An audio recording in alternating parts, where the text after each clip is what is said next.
Un cántico israelita decía: no temerás a la pestilencia que anda en oscuridad, ni mortandad que en el medio del día destruya. Un texto épico para los cristianos actuales y sobre todo en este contexto. Deseo traer una reflexión sobre el actuar de los cristianos en contextos de peste. Xavier Picasa nos ha de decir que la peste ha alcanzado un protagonismo trascendental en la historia de la humanidad. A lo largo de los siglos, la peste se ha comportado como un escenario de muerte, sufrimiento y calamidad para las personas que han enfrentado las pandemias. Es decir, las guerras, el hambre y las pestes han sido catalogadas como los tres ángeles de la muerte. Pero la pluralidad de interpretaciones del término peste, como que su origen se debía al viento o a los astros, se ha debido a tres elementos: la historiografía, la religión y la medicina.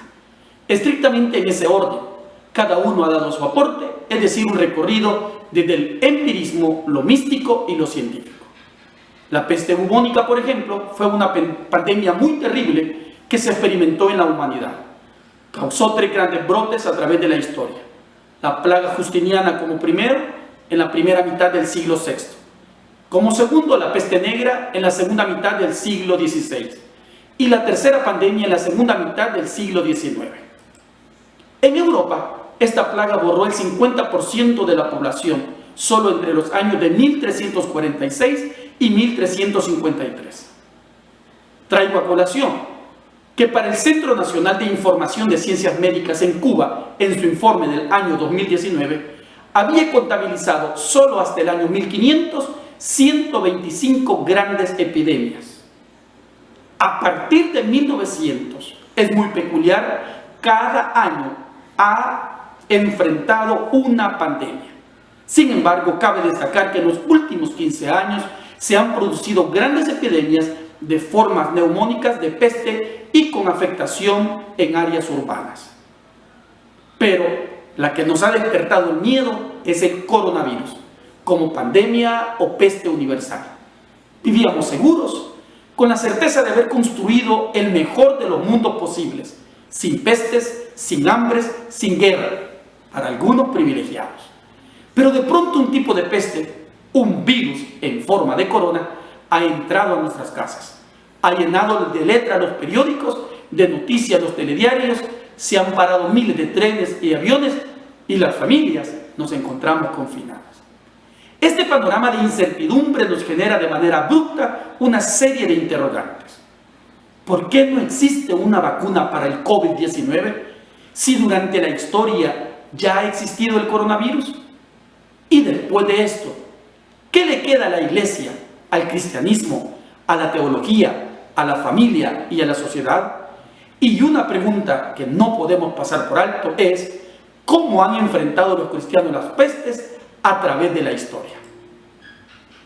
Un teólogo, un escritor, un hombre de letra, en su obra Expansión del Cristianismo, hace un abordaje de cómo las epidemias, redes sociales y conversión provocó en los 3 primeros siglos un crecimiento impresionante del cristianismo en todo el Imperio Romano. Y expone que esto se debió a un conjunto de catástrofes epidémicas y naturales que favorecieron la extensión del cristianismo y que esto permitió a ellos testimoniar la caridad y las obras de misericordia de parte del Jesús que ellos seguían.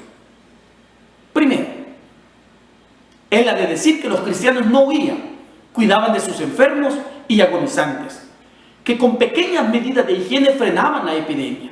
Es más, cuidaban también de sus vecinos paganos, abandonados por sus familias.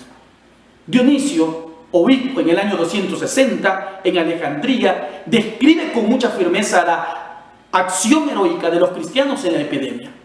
Muchos murieron, pero partieron felices, acompañados por sus familias.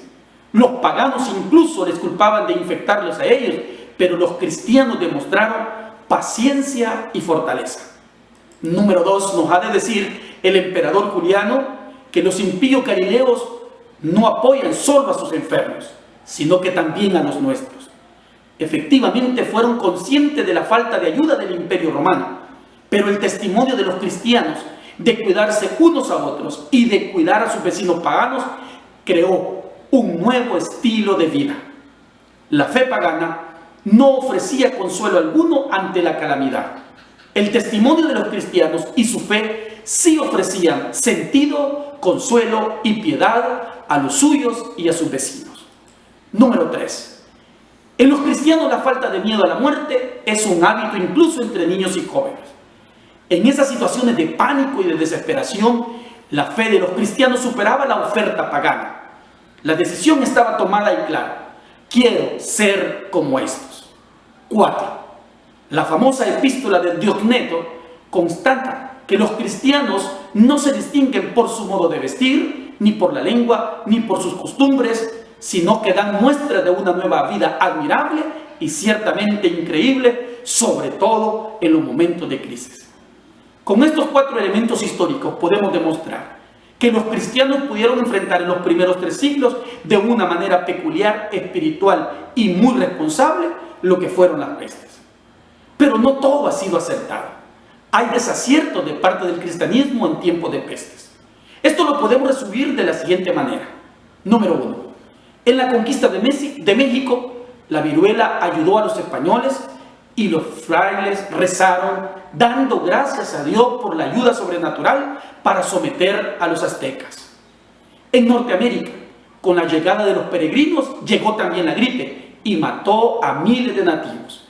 La oración fue esta: gracias, Señor, por vencer a nuestros enemigos y darnos las tierras prometidas. En el Perú, Pizarro, para conquistar Cusco, se consideró a la sarampión como un emisario de Dios para vencer a un imperio grandioso. Se rezó así: los puntos negros son dignos que Dios está con nosotros. Esto quiere decir que la iglesia ha tenido desaciertos y los cristianos también, a través de poder hacer una mala comprensión o una mala aplicación de lo que fueron las pandemias en los procesos de conquistas en América. Entonces, ¿qué nos deja la pandemia? ¿Qué nos deja el COVID-19 según Picasa? Número 1, la vida es riesgo y no podemos asegurar su funcionamiento con el dinero. No podemos asegurarlo con armas, es decir, necesitamos un nuevo templo, un lugar distinto de convivencia a favor de la vida. Al mismo tiempo, vivir en riesgo significa aceptar la fragilidad de la existencia, no solo de la nuestra, sino la de todos. Pues vivir es vivir en compañía y los millones de casas de la tierra forman una sola casa al servicio de la vida. Además, en este sentido, el coronavirus se ataca con vacunas y esperamos que vengan pronto, pero al mismo tiempo para vencer hacen falta esas vacunas. La vacuna que podemos aplicar en este instante es la solidaridad, la creación de una sociedad humanizada con un lugar para todos, ancianos, niños, nacionales y extranjeros. Cabe destacar que muchas fronteras han sido cerradas y en ese sentido muchos extranjeros han quedado fuera de sus tierras y otros han quedado dentro de nuestras tierras y ahora ha sido el momento de poderlos acompañar. Entonces, ¿cuál debe de ser el papel de los cristianos en contextos de peste? Número 1. Martín Lutero, en el año de 1500 aproximadamente, él también enfrentó una peste. Y una de las necesidades que se presentaron con aquellos seguidores de Lutero fue: ¿tenemos que huir de la peste o tenemos que enfrentarla? Dado el caso que los ricos buscaban lugares aislados o fuera de las ciudades donde se había expandido la peste. Entonces Martín Lutero tuvo que hacer una carta. Y en esta carta él explica con 14 puntos esenciales que no es de cristianos huir de la peste. Se debe de acompañar, pero también se deben de tomar todas las medidas de higiene para no ser irresponsables. Es decir, a Dios no se tienta. Segundo aspecto, un necesario replanteamiento en la iglesia, en la teología y en la familia. Esto es lo que nos deja el papel de los cristianos en contexto de peste. Desarrollo de la siguiente manera. La iglesia debe de acompañar, asistir, es decir, un distanciamiento social pero un acercamiento emocional y espiritual. De lo que tengo, te doy. Número 2. La teología.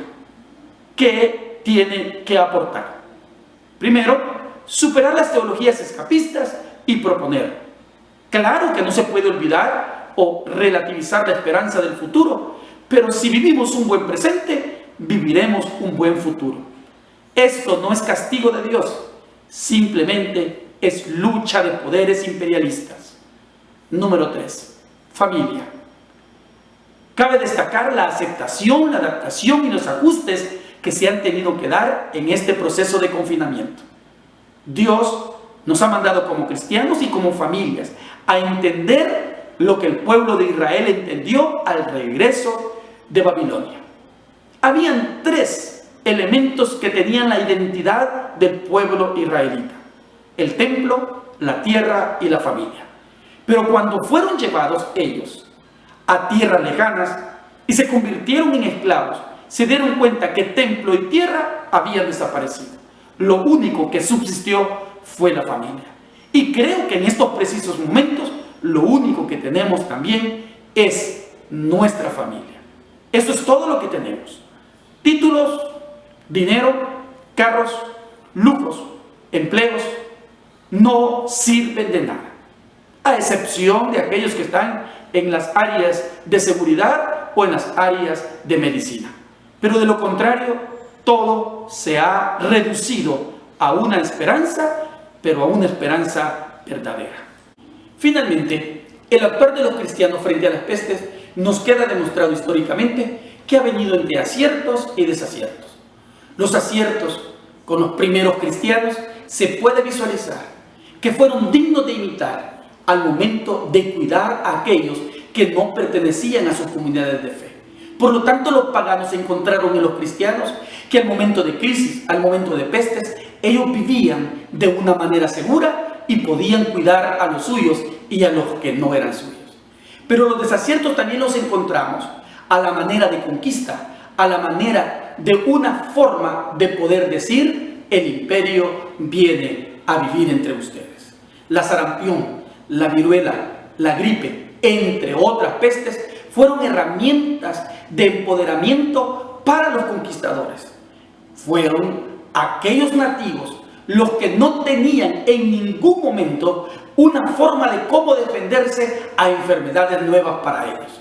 Y entonces surgen las oraciones, aquellas oraciones donde le dan gracias a Dios porque se ocuparon mecanismos o herramientas sobrenaturales para poder conquistar las tierras nuevas. Entonces, ¿qué es de los cristianos hoy? ¿Cómo los cristianos deben de enfrentar el COVID-19? ¿Cuál es el rol de la iglesia frente a esta epidemia? ¿Y cuál es el rol de todos los cristianos frente a este problema? Bueno, lo quiero presentar de la siguiente manera. Si las columnas de la misión de la iglesia dependen de lo siguiente: querigma, diaconía, coinonía y enseñanza, entonces podemos decir: y después de estas cosas, es decir, y después de toda esta eventualidad de la pandemia, ¿qué le queda? ¿Qué nos queda? Bueno, antes de contestar a eso, podemos ver que la iglesia debe de entender que su querigma ha dado un giro muy grande. Y es que las liturgias, nos hemos dado cuenta también que las liturgias han tenido un cambio sustancial. La distancia no ha sido una limitante para poder llegar con la predicación y poder llegar a donde aquellos lo necesitan. Pero esta predicación, ¿cómo debe de ser o cómo debe de responder? Bueno, debe de responder de manera concreta a dar respuestas a la incertidumbre del presente. No como un idealismo materialista y humanista, sino como una propuesta de liberación inmediata. Todo lo que tengo, te doy. Al mismo tiempo, la diaconía se debe de entender no como un lugar de privilegio o estatus eclesial o jerárquico, sino como una oportunidad de servir a quienes más lo necesitan. En este momento, la diaconía no está dentro de los templos. La diaconía, el servir, está dentro de la familia. Debe de estar en la familia. Y la práctica debe de ser reflejada primeramente con nuestros vecinos. Entonces, toda acción perseverante de diaconía traerá como fruto una verdadera coinonía. ¿Por qué? Es que la comunión queda demostrada que no está en la cercanía, sino en la empatía de cada día. Finalmente, la enseñanza debe de ser con hermenéuticas realistas y contextualizadas, que superen las teologías escapistas, es decir, que la enseñanza de la Biblia sea inclusiva y que empodere y proporcione herramientas para la vida secular y espiritual a los niños y a las niñas, a los jóvenes, a los adultos, a los ancianos, a las mujeres, a los pobres, entre otros. ¿Cuál es la actitud de los cristianos en el contexto del COVID-19? Bueno, no debe de ser pasiva, debe de ser activa. De manera potencial, lo dijo el Nazareno: lo que quieran que los hombres hagan con ustedes, asimismo ustedes hagan con ellos. Bendiciones.